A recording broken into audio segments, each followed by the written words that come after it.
And of course, yeah, I mean, I have a different outlook because I was brought up by somebody who was born in 1896.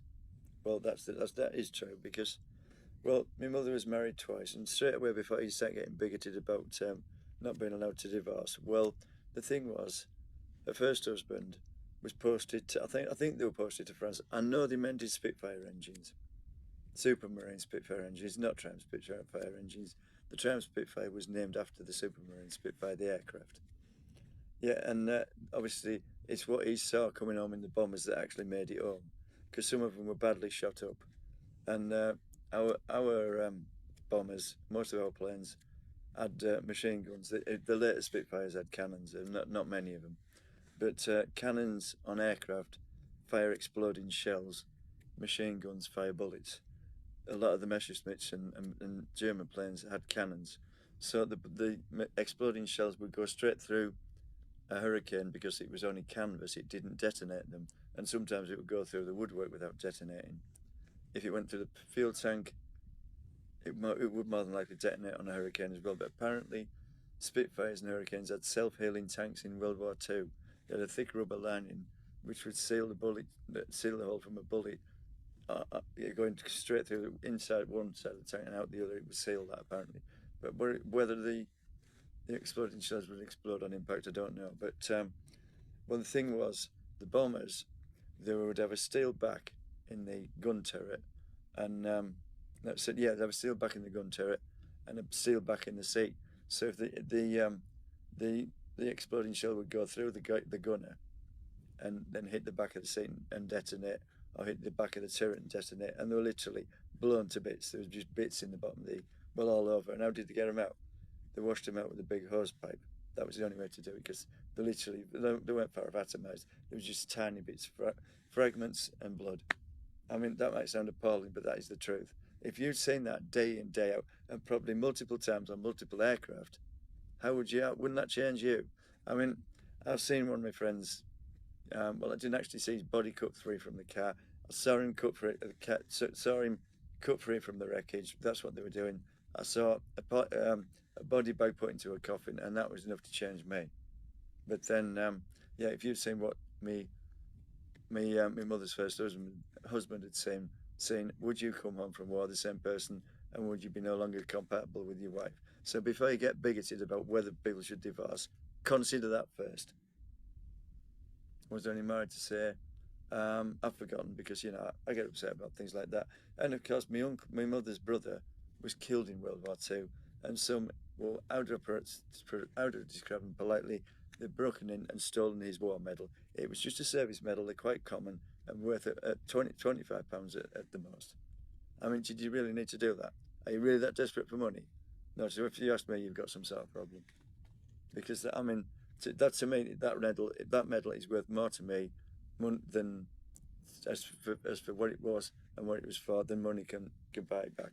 I don't want it back if you're that pathetic. You have a problem, not me. I mean, yeah, I'm a recluse. I was brought up by one. My grandmother was one. Is that normal? Well, I don't care.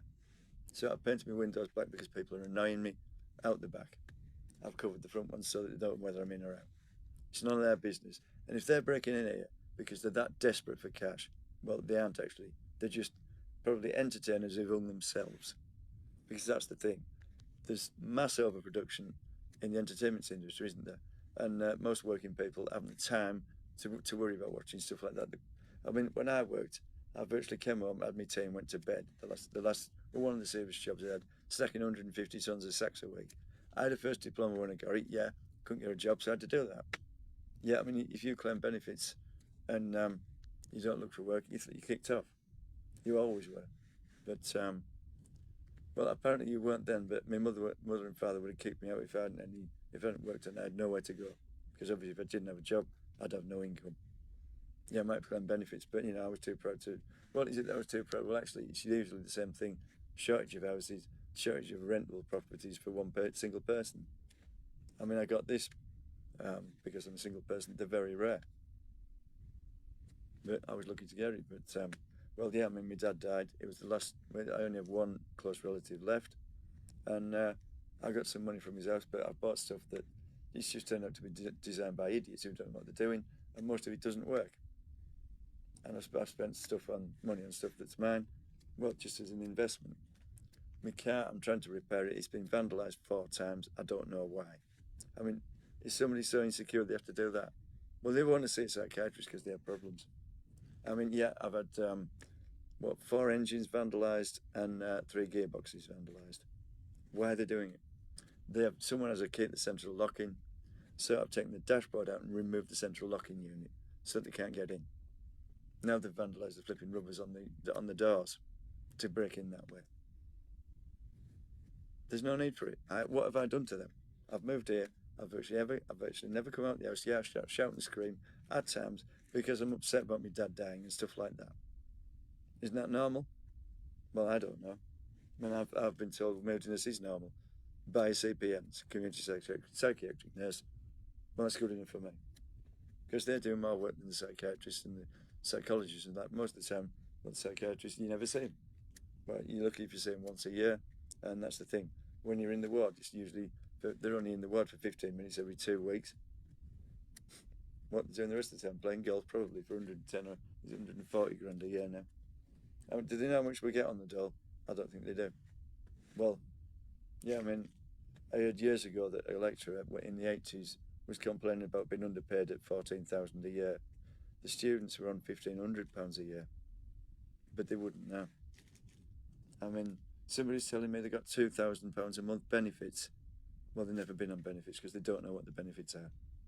I mean, for a house, if you're renting, you get a contribution to your rent, you get a contribution to your council tax, you get a contribution to everything. And I don't know what is the single person universal credit. Is it?